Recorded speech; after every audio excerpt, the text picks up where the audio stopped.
Hi everyone, Elena here for our last Tchaikovsky tutorial together. I can't believe it. So I brought two things today, a pencil and a watch. So I promise I will try not to blab on as much, keep it a little more efficient. I have my clock here. We're going to do the final 2 pages of the last movement of the Souvenir, so that's 2 after letter N all the way until the end. Probably you'll hear me repeat some things that we've worked on before in previous sections, but in any case, we will practice our way through these last 2 pages. So coming out of the fugue, we're really pianissimo, but we're about to erupt into a really long, beautiful, sustained line. So let's really be sure to make that contrast from spikier, more kind of quietly active stuff to a gorgeous, blossoming melody.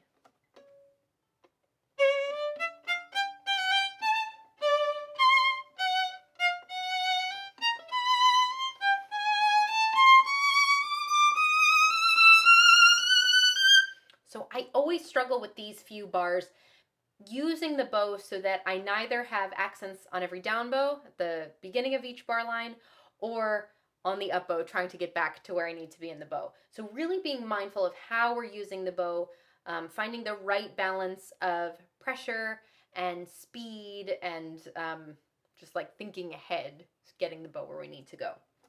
So I would really make the syncopations quite clear at the beginning so that it provides even more contrast to when we kind of flatten out or become more horizontal with the bow in a few bars.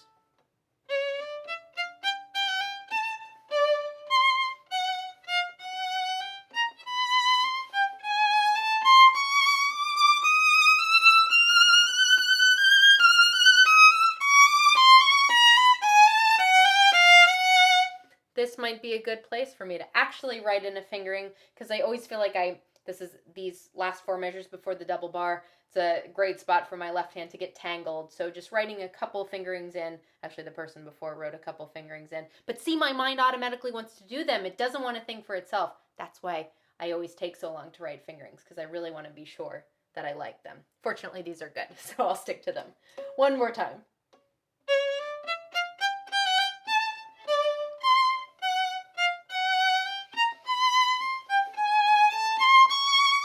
Lengthening the bow.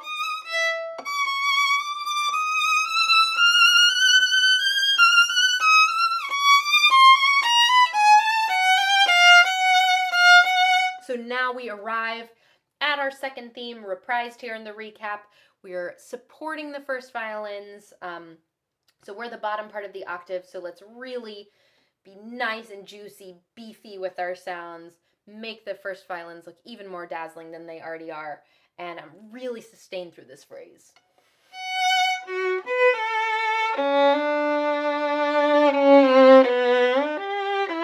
Oh, so this is a great opportunity for me to talk about something that I've wanted to talk about, which is balancing the ideas of playing a really long sustained line, which people love to tell us to do as string players, but also bringing punctuation and breath and life into that line. We never want something to be long and sustained just for the sake of being long and sustained. We want it to make sense and have profile and nuance. So I'm going to go through this actually and really exaggerate where I would breathe while trying not to break the line, if that makes sense. Sustain.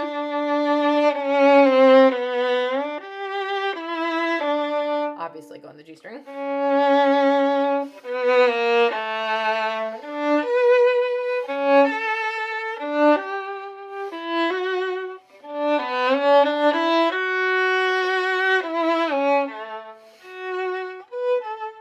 Did that make sense? I don't know if you could even hear my breath. So I'm thinking of it in terms of a really long line, but it has little tiny commas, just as though, like, even if I were saying a really long sentence, which I'm aware I often do, I still take little breaths to delineate the separate sections of the sentence and hopefully make what I'm saying clear.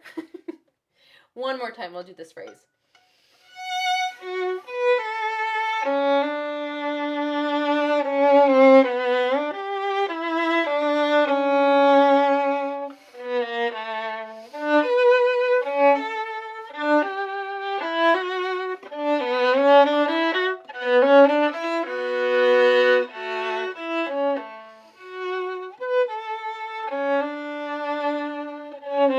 Same thing in piano. So if I were to put words to that, that little sentence fragment, now I'll go away, maybe here. So it's a thought that will continue, but there are definite subsections to the thought.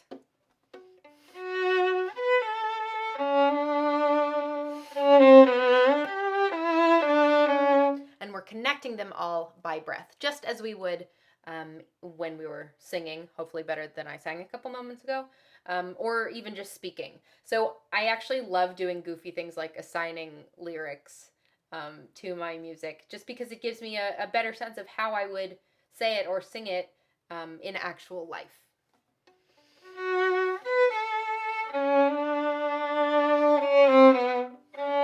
I keep doing this. I'm making a point of it, so I might as well just say it out loud. I love saving a little bit of bow and then spending it to create even more sense of legato. Like a singer, if they're holding even a slightly long note, there's always sort of like a ramping up at the end, and then it tumbles into the next note. I love doing that with my bow. Saving and spending so that it travels into the next note.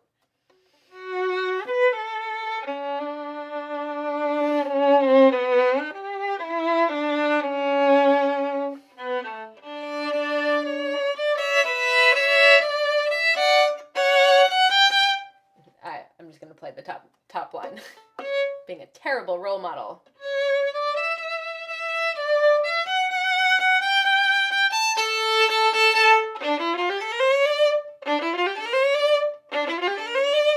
That can be awkward. I'm trying to remember what Nikki did now.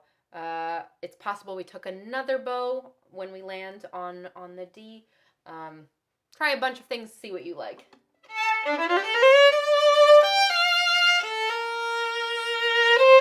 So really here, especially in triple fortissimo, we can't conceivably sustain that all the time. So we have to make these little secret dips and extensions so that it gives the illusion that we're really, really, really just like clawing through the whole thing in the best possible way. Sustain. Spend.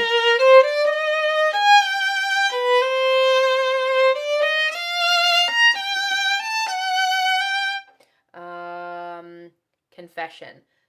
I really don't like open strings. I got myself into a little bit of a pickle. I also don't like shifting too much on the same finger. So this is a nice spot, if you'd like. It's a little bit of a puzzle to really think of a good fingering for yourself. I might ideally do a lot of extensions, like kind of crawl my way down.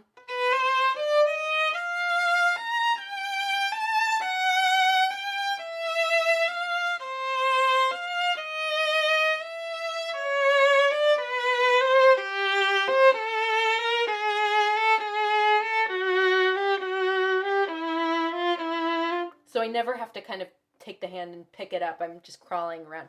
That is totally my preference. It might not work for your hand at all. I keep saying this, but just experiment with your fingerings, experiment with your bowings, because only you knows how it feels. Only you know. Only you know. Only you can know how it feels to be in your own body and in your own mind and speech patterns. So what works for one great violinist might not work at all for another great violinist. You know, like the difference in size between Misha Elman's hands and David Oistrak's hands was immense. So you really just start finding things that work uniquely for you, and no one can fault you for that, especially if they're beautiful and juicy and expressive.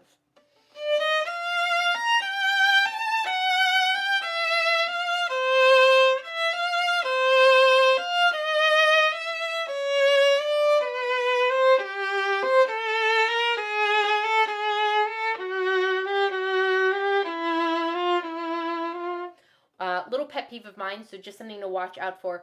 Be aware if you're vibrating only the long notes, or if you're ever really only vibrating the fingers that are convenient to you, or that fall in some sort of weird pattern, because then it can sound a bit seasick in a passage like this.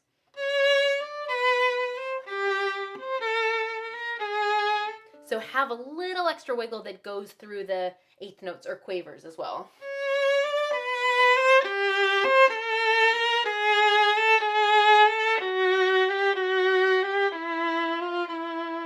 That'll really create a long line. Okay, moving on.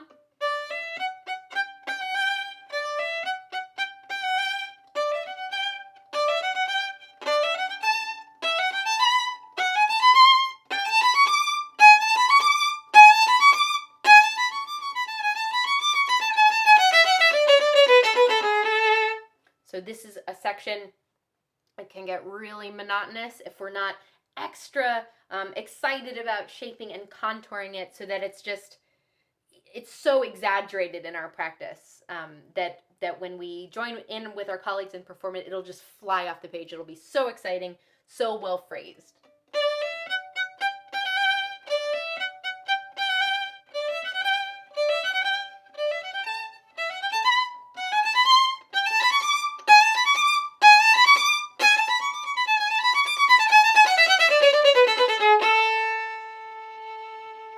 We know this material from before.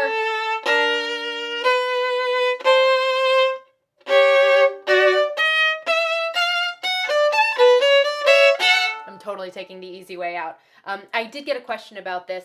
In the sextet version, when it's just 6 players, we do unfortunately have to play all of these notes. However, in a more orchestral setting, we can, if we'd like, pick one of the lines and focus on those. For the purposes of this tutorial, I will be focusing on the top line.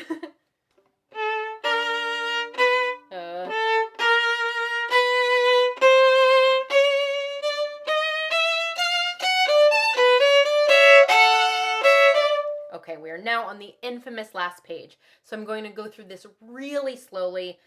This can be quite chaotic when we join it together. Lots of moving parts, lots of tough arpeggios, especially for the first, who have to go up into the stratosphere of the violin. So let's be really solid, calm, measured, in control basses for them.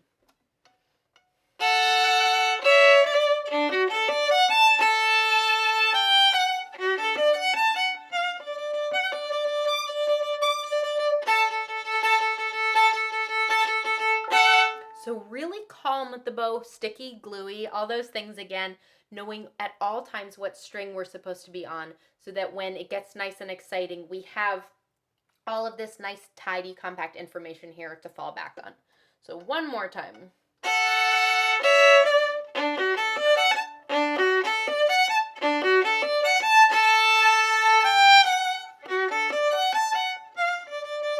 Really tight here. In the left hand as well.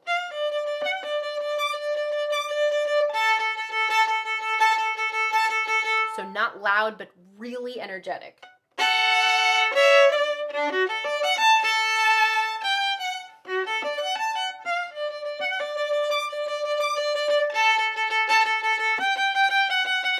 I'll just play the top line.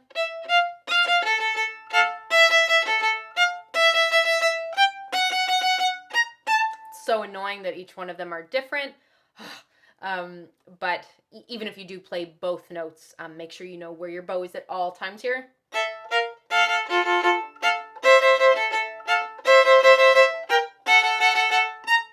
And these 4 measures really look at whoever's conducting or leading this.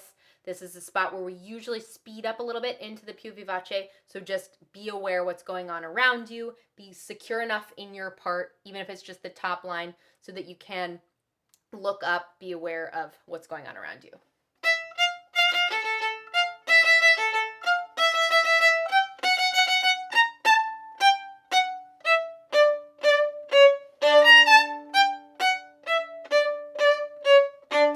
Here, just keep it light. I know it says like as loud as you possibly can, but actually this is quite balletic. We're running to a triumphant finish, so keep this as kind of sparkly as you can, even though it's really very loud.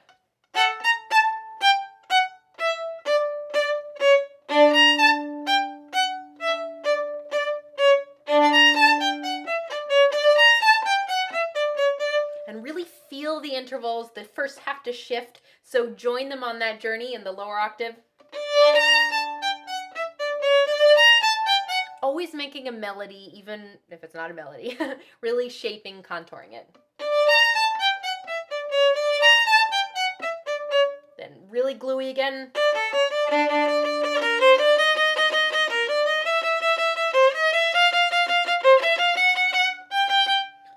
That can feel really chaotic when it goes faster, so really making sure we know where we are. Oh, that's a wrong note. Glad I have my pencil. Sorry, guys.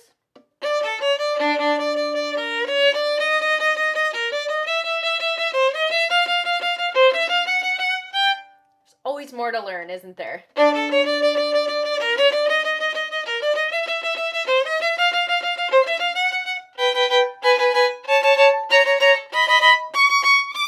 Again, you can pick one line if you like. But crescendo, increasing the bow speed and bow amount through that whole, actually through this whole passage.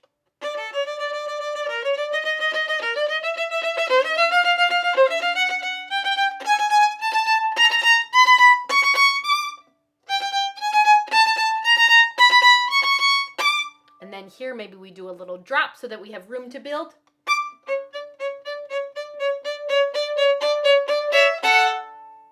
I might go up here with my fingering so that I'm in place for the quadruple fortissimo.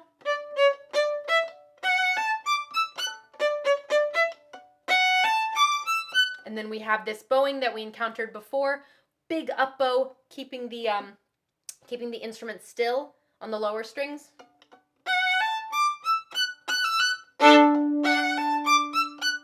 So not dipping.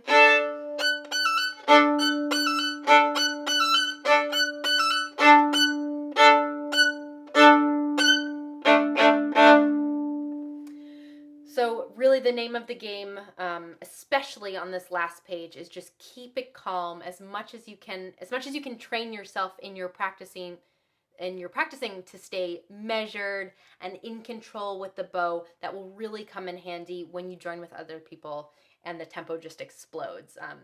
This is such an exciting climactic ending to a very exciting climactic work in general. So the tendency is for the energy to just kind of explode everywhere. So if you can really keep like a real internal pulse and level-headedness, there will be so much amazing energy and excitement anyway, that you get to be the motor for the group. So I hope this was helpful. As usual, please write to me with any questions. I'm sure you're an incredibly gifted bunch. Thank you for bearing with me as I take you through the weird nooks and crannies in my brain. It has been such a pleasure working my way through this piece with you. And if you have any feedback whatsoever, I would love to hear it. I'd love to help in any way possible for the rest of these sessions and moving forward in your musical journeys. So all my best to you. Can't wait to hear what this turns into, and hopefully see you in person very soon.